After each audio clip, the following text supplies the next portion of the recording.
Hey folks, today is September the 7th. It's currently about 9:30 in the morning. We're in the FX Simplifier trade room right now. I did not put out a video on Monday because it was canceled due to the US holiday. So we'll go ahead and watch things going forward. As you can see, we have a trade open here, 31.95. And let's see what we've done so far this week. First day of the week was the 5th. So we started here, several losing trades, nice winning trade, a loser that took most of it. So I'm really hoping we can turn things around here. Another thing I wanted to mention, if you are currently testing or trading with the FX Simplifier software, make sure that you guys at least keep a SIM account going so that you can qualify for the refund policy. If you go to their website, FX Simplifier, not FX Simplifier, but the wealthgenerators.com website, you'll see at the bottom that it talks about their 6-month money back guarantee, and that is multiplied by 3. I'm trying to find it now. Tell you what, let me go ahead and try to find that information, and while I'm doing that, I'll pull this up so we can listen in on what they're talking about in the trade room.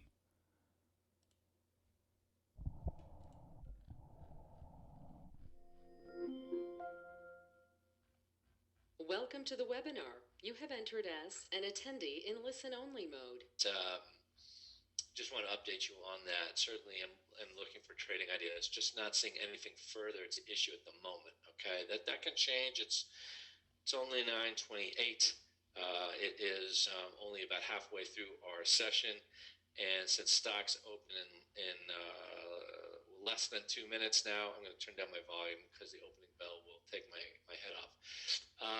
Okay, so USD CHF, USD CAD, we talked about this earlier. It's approaching a couple uptrend lines.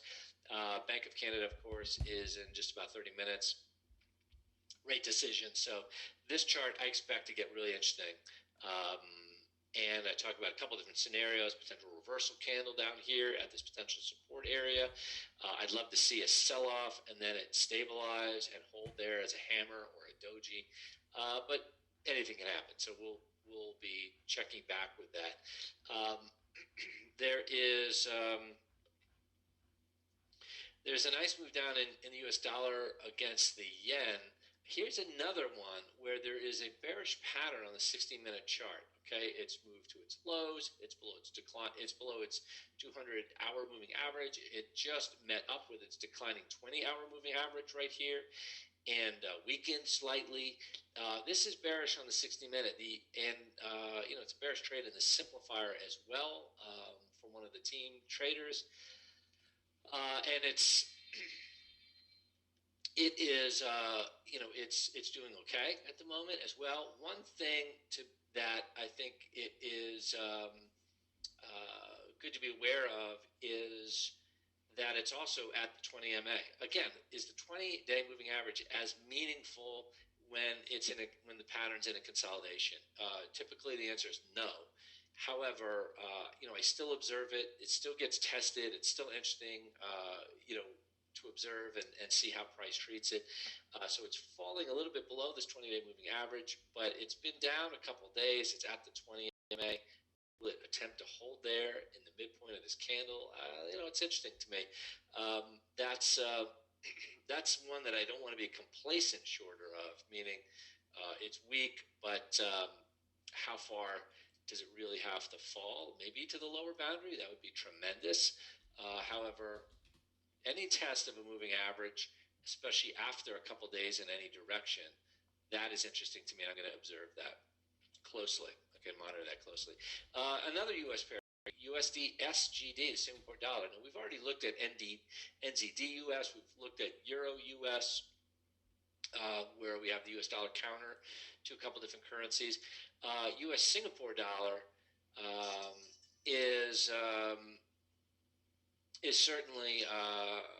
certainly interesting as we see again yet another dollar pair that is weak, pulling back for at least a few days and coming down here to a potential uptrend line.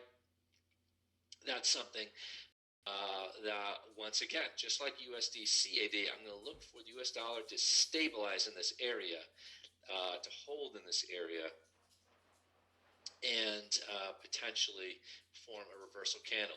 What are some of the reversal candles that we might see? Okay, and obviously we might see zero, but if I'm right and we get some stabilization in a couple of these pairs as they come to these lower boundaries, what are some that I would look for? Okay, well, maybe tag can add to this list, but I would look for a couple classic ones. Hammer candle often will put in lows. So what's a hammer? A hammer is where it comes down, sells off hard, and forms a long lower shadow and a small or non-existent upper shadow. Okay, let's see if we have a hammer in this. Okay, so a hammer, not a major hammer here, but this is a hammer candle in yellow here. Okay, little or no upper shadow, long lower shadow, small real body. The long lower shadow several times the length, at least twice the length of the body, usually many more times that. So often you see those candles with greater range from high to low and occurring at lows. So potentially, that's a candle we might see in some of these US dollar pairs on a little bit more weakness. So a hammer, maybe a doji where open and close are nearly the same, looks like a plus sign or a cross. Sometimes we'll get a bullish engulfing. Obviously, that's a 2-day pattern that would take a couple days to form. There are several others. Those are some main ones that I would look to. I know other traders will look for morning stars and multi 3-bar patterns and so forth. I tend to look at 2-bar patterns or 1-bar patterns as more meaningful, but they're all meaningful in their own context. Yeah, I would agree. I'm a big hammer fan. And then for entry stuff, just anything that's super narrow range. I mean, there's a few different candlesticks that qualify, but anything where like the open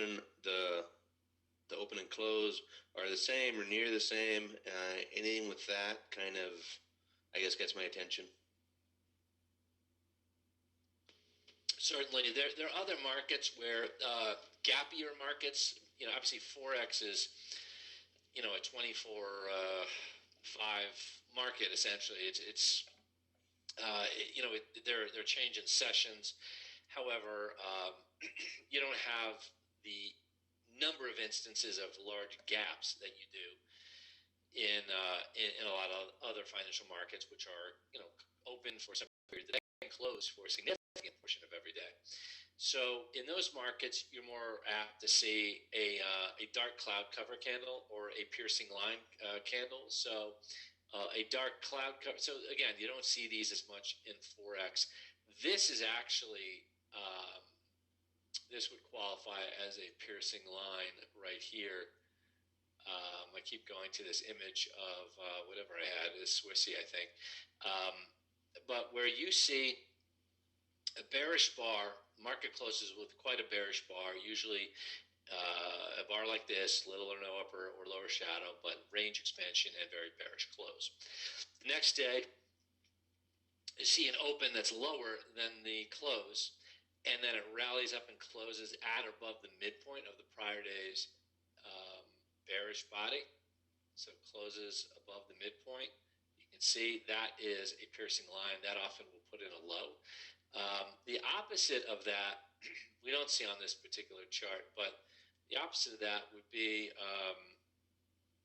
something like this. I'll try to draw this kind of big, but where you have a rally and then a real bullish bar. Okay, nice bullish bar to the upside. And then the next day you have a gap up. Whoops, didn't want that. Then you have, the next day you have a gap up and a close at or below the midpoint of the prior day's bullish body. Okay, so that would be a dark cloud cover. That is often a very bearish pattern. It's kind of like bearish engulfing light. It doesn't quite engulf the prior day, but it sends a signal that there was some optimism at the start of the session that then got crushed and it closed below the midpoint of the prior day's bar. That's a pretty bearish signal. You don't see that as much in Forex, but occasionally you will. You should recognize it. That's dark cloud cover. It's the opposite of a piercing line. I don't know why there's not a better name for piercing line. It should be like, I like dark cloud cover because you can really see it's kind of like obscuring the bullishness of the prior day. Dark cloud cover is fitting. There should really be like morning sunrise or something like that, but its piercing line is really the opposite of this candle pattern.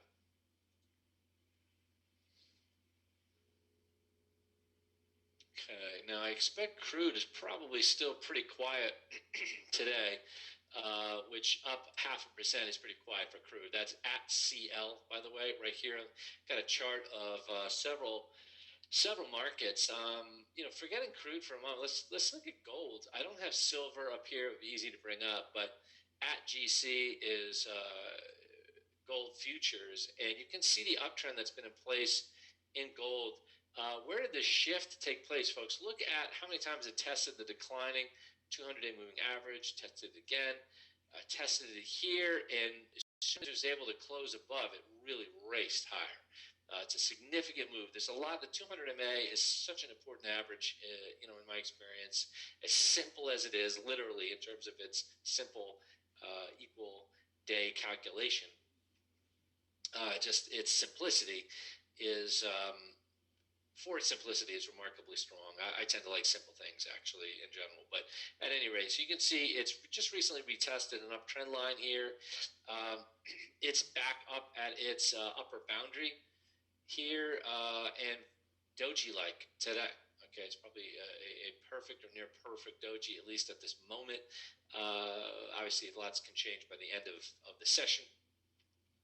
But this appears, if this can hold near the upper boundary of this pattern, I think this could potentially move higher and break higher. That could take many days. That could take a couple days. Might not happen, of course, but I think that this is overall a bullish pattern, and that has implications for currencies that, for example, are highly correlated. All right, guys, we're now at the 12-minute mark here. I wanted to go ahead and pull up this information for you. 1 second to let that load. All right, if you purchase one of our subscriptions for 6 months and lose money overall for that period, we will reimburse you 3 times your subscription fees. All right, so for me, it will be $149.99, which is what I pay on a monthly basis, times 6 months, times 3.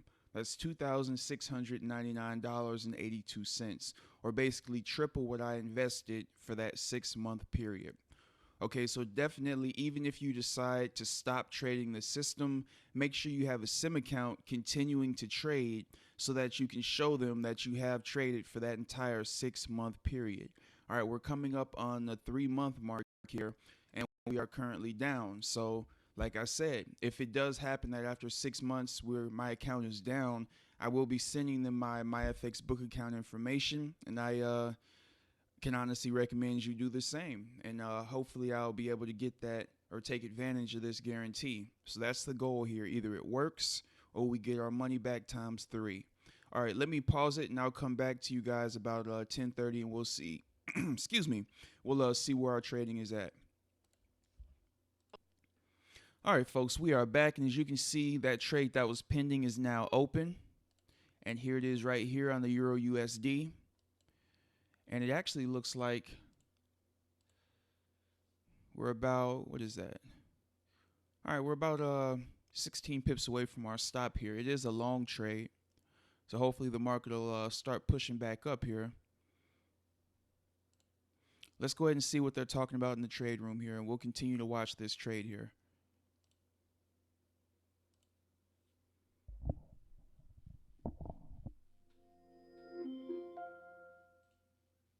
Welcome to the webinar. You have entered as an attendee in listen-only mode. its activity in the middle of this range is, could go either way as far as I'm concerned. If we go, perhaps there's, pardon me, some, and I'll get Tag's thoughts here. These are just my thoughts, but, um,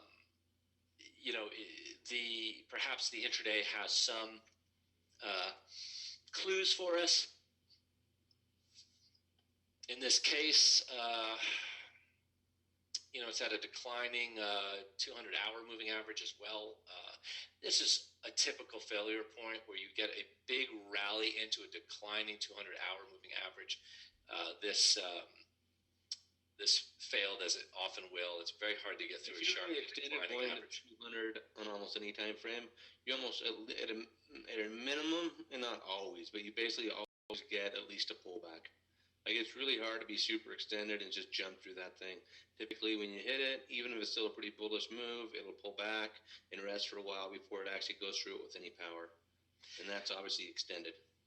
Yes, and when they're moving opposite directions, when you get a rally that is several long and extended, is up with many bars into a sharply declining 200, whatever the time frame, that's often a short-term barrier, and sometimes it's place to look for potential trade as well. Yeah.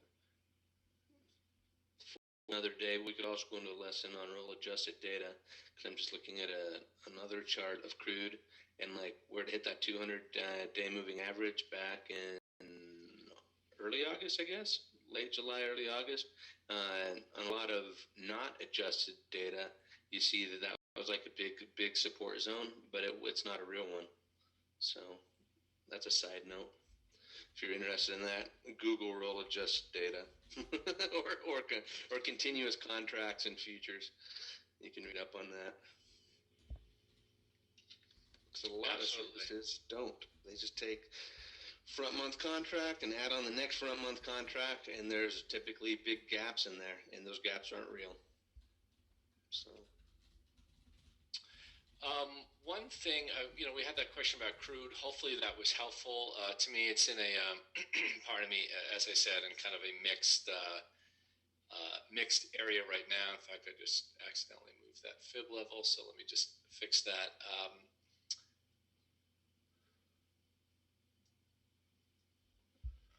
Okay. However, gold we also looked at, also at the top of its boundary. If it can hold here, that looks bullish to me. Again, of course, it could need some more time consolidating in that area, but just in general, the fact that it really didn't decline much after a pretty bearish monthly candle last month is a positive. So I would look for gold to remain in this pattern and potentially ultimately break out higher. We'll leave copper alone, and stocks simply just going sideways, less of a factor for what we're doing here, unless the market is really distressed, and then sometimes you'll see an inflow into the U.S. dollar as a safe haven, as other markets, other risk markets get choppy. That will sometimes lead to some dollar strength, but right now, stock market really very sleepy and very low volatility, especially in contrast to its historical volatility. Singapore dollar, I talked about this earlier. Perhaps could form a reversal candle on this retest of the upper boundary. This is in yellow. I'm circling it, upper right-hand corner of my screen. Doji at the moment.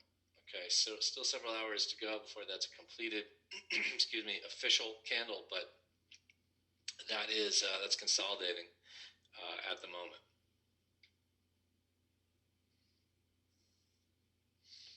Okay, unfortunately, nothing else. Whoops, that keeps happening. Nothing else looking super appealing for an intraday trade. The swing trades are getting a little bit more interesting, or swing setups. Intraday, it has been it's been very very slim pickings, to say the least. Lots of contradictions. non-alignment of time frames, and not much movement that wasn't purely out of the 10 a.m. Bank of Canada decision.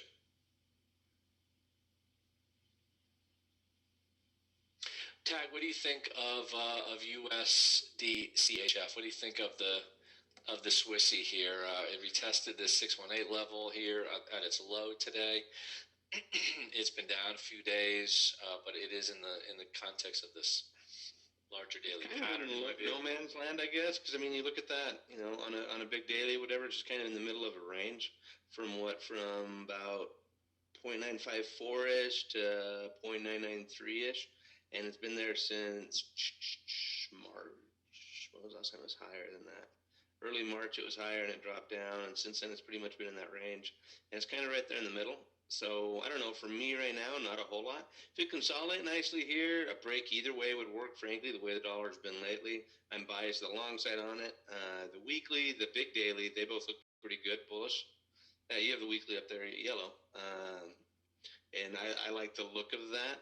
That said, where it's at on the daily, it's kind of in the middle. So for now, not much.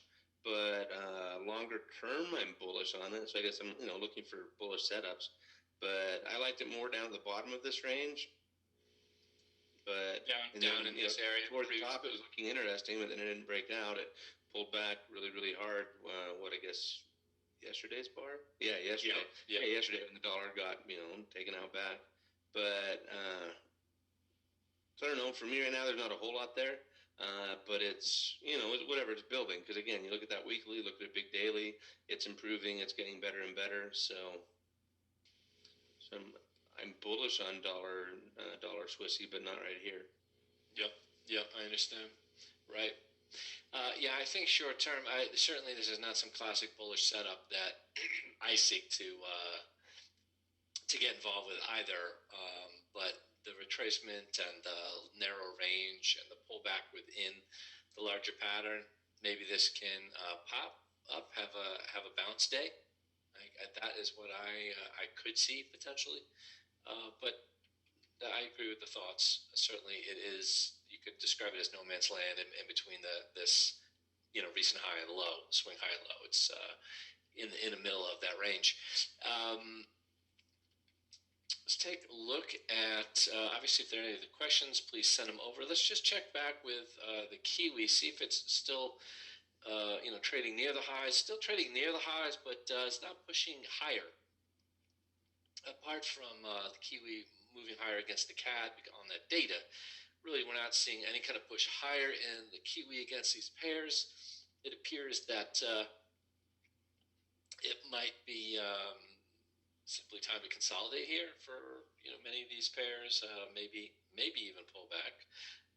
Although, as we talked about earlier, the Kiwi yen had already pulled back, and that was a trade. This downfall was caught successfully, however, or at least a good part of it. But the rally back and just basing at the highs is really an indication of strength. So it's certainly interesting whether this Kiwi strength can continue. I haven't talked a lot about the pound. We certainly have here and there, weaker today, although it's rallied against the CAD. Not surprisingly, that's almost back to even. But in general, you can see quite weak against most currencies today, particularly against the Kiwi, which I have in yellow. But again, in terms of setups, since we've been together, it's just been at the lows, broke down for a minute or two, rallied right back. Continued basing, so no real tradable setup there that we could capitalize on either.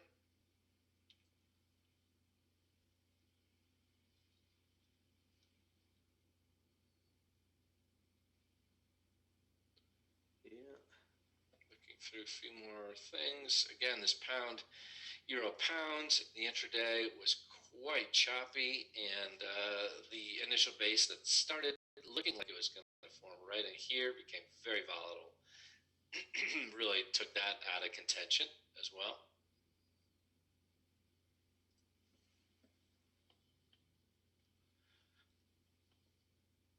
don't know if I've really looked at obviously Swiss, Australian dollar, Swiss franc, but you see it's not dissimilar to AUD USD. And you see in the middle of this symmetrical triangle that has formed. And this in a sense, is kind of in its own no man's land as well, right here, trading below the lower boundary, above the upper boundary, several days up, but not really challenging any levels. The overall pattern I do like. If the Swiss franc finally weakens, then there's definitely going to be some attractive prospects against it. Yeah.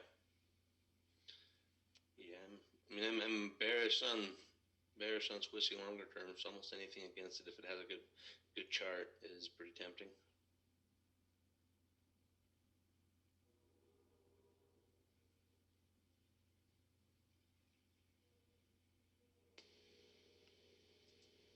Euro still off its highs, just sitting in the middle of its range. Obviously want to see that perk up, but real no change there. No change yet in that pair. More short setups. I don't know if I pointed these out, but this goes with that kind of hammering of the 20 MA situation I pointed out. So again, 28-day moving average within a consolidation is less meaningful. Okay, so here's a consolidation. 20 MA in a non-trending situation, short term becomes a little less meaningful. You can see it's down, and then it's moving up, and it's moving down, and now it's curled back up. It's just representing kind of the lack of trend and lack of movement, kind of the neutrality of the situation. However, short term's pulled back a few days. It's forming a potential hammer right at the slightly newly rising 20-day moving average. And that is potentially bullish short term. It's modestly bullish, but potentially bullish. However, intraday, Swissy yen. All right, guys, we're now at 27 minutes here. They usually shut things down right around 11 o'clock. So I'm going to come back, I'd say around 10:55, just to kind of catch the end here and see what our position looks like at that point. Hopefully, it looks like it's pulled back from our stop area here, which is a good thing. Hopefully that trend will continue up, and we'll see what happens. I'll be back momentarily. In context of the daily. Agreed. Fridays just generally, though, have been very interesting for the last many Fridays. I don't know whether this Friday will fit that bill the way it has in the past. I mean, this Friday there is Canada unemployment data at 8:30 Eastern in terms of the very important high-level data. But there's no U.S. data. There's been a lot of U.S. data on Fridays. That's been causing the market to rock and roll a bit. But on Friday this week, only that Canada unemployment at least considered a high importance item. Yeah, if the employment comes in weak, you really see the CAD move. You see how much it's moved today off the Bank of Canada saying, hey, things aren't what we thought. That's a great point.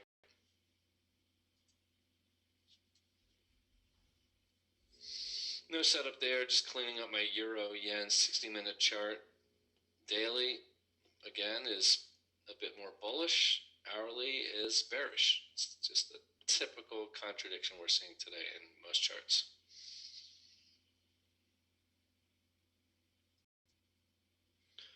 Someone was asking about the U.S. dollar in general. Is it going to recover? As we've seen for, the past year and a few months now, is it? I think we're like month 15, aren't we, in the Dixie consolidation? The dollar overall, on average, kind of, has been pretty much sideways. Still in the context of a big uptrend, but it's been going nowhere on average for a little over a year.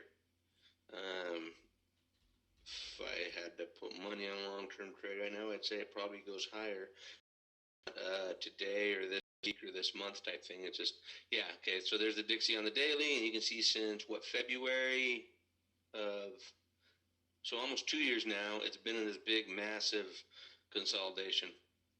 I still think it probably breaks higher, but again, when's that going to happen? If it does happen, I don't know. I don't know, right? Like, look at the chart. It's been going sideways for a long, long time now. So my bias is still toward the upside, just based on monetary trends. But again, if you look at that chart, it's not screaming, "Hey, we're breaking out tomorrow or next week or next month." It's a ways away from being in either direction, really. I agree. It's it's tested relatively recently in the spring. Pardon me, a new low. What candle did you get, folks? Usually hammers have a smaller body, but you got a hammer. Okay, You got to hammer both parts of that trend line. That's true. Yeah, that's true. You got it here as well. There's another hammer up here as part of several candles testing the line. Exactly. So you've got often these hammers are at lows. And by the way, what's the psychology of a hammer, folks? Like, what happened on this day? You were down several days in a row here in the dollar index, and then yet again another day you were down the most maybe of the whole decline. I mean, this was an awful looking bearish candle at some point that day, but the sellers ran out of ammunition. The demand overran supply, and you saw it roared back to close possibly as a hammer. So that was very negative that day, and yet it rallied back. So very big sentiment change. You see the rally that followed that. Big sentiment change here as well. Maybe not as big, but significant, huge rally the next day. And you see hammer candle here, a little bit of a rally the next day. So yeah, good example of the hammers. But that did rally or fall, I should say, down to that multi-month low, and that was it. Just didn't really hold, and it's rallied back, but still below all these highs. Now recently in this area, it's below these highs, above these highs. It's a very mixed pattern. Yep. So yeah, and as far as the dollar, generally speaking, it's been going sideways. And I mean, you can look at whatever the trade weighted, the broad trade weighted dollar index, or the Bloomberg dollar index, which I like the weightings a little bit more on either one of those, but still, they're basically showing the same thing too. It's been going sideways, just marking time now for over a year, for a year and a half now. So, is there a definitive trend? No. At this point, you'd have to say no, right? If you look at monthly data, I guess, yeah, the trend's still up. On a weekly, it's kind of up. On a daily, there's no new downtrend, so I look at this as a big consolidation and an uptrend. But it's not strongly, that case isn't super strong now, because it's gone more and more times going sideways. The Fed has put off hiking rates more time and time again. One of these days they'll either hike again or cut, right? One day they'll do something, and then we probably get the next move in whatever direction. But as long as they keep pushing it off, I don't know. Yeah, I agree. It's it says, and we're at 11 now, but since Brexit, the U.S. dollar and the euro have performed against the yen almost exactly the same. There have been little periods where one has outpaced the other, but it's just been interesting how much they have tussled and not gotten very far. Just specifically those two major currencies. But at any rate, in terms of dollar index, which is obviously hugely euro influenced, in terms of its weighting, as you often remind us, that is yet another neutral situation. So EUR USD is going to remain open, folks. Stop is 1.1227. Currently trading closer to the stop, about 10 pips above it. So it's deteriorating, which is frustrating. But at any rate, that is a stop. No change to that. Target's been issued. That's also there. Sleepy session, not a lot to consider. That was low risk, high reward. So with that said, we'll look for that to be radically different on Monday. To begin next week. No holiday on Monday, so we'll see you bright and early, 8 a.m. Eastern start. Thanks, Tag. Thanks, everyone, for being here. Have a great rest of the week. We'll see you on Monday. Yeah, have a great rest of the week. All right, folks, that should be the end of the session there. It's currently just after 11 o'clock, as you can see here. And we actually came pretty close, came within about 6 pips of hitting our stop here. So definitely make sure you visit EmpireAmbition.com and click on the FX Simplifier review page so you guys can follow along with this trade and make sure that we don't get stopped out on it. Hopefully we won't. Hopefully it'll continue to push up or start pushing up. And also make sure that you guys keep a running demo account. Even if you stop trading in your live account, make sure you have a demo account running so that you can still qualify for the 6-month guarantee. All right, so I think that's going to be it for this video. Rather frustrating session, frustrating start to the week. Not as good as I would have hoped. I'm still hoping that we can get a turnaround with this particular system, but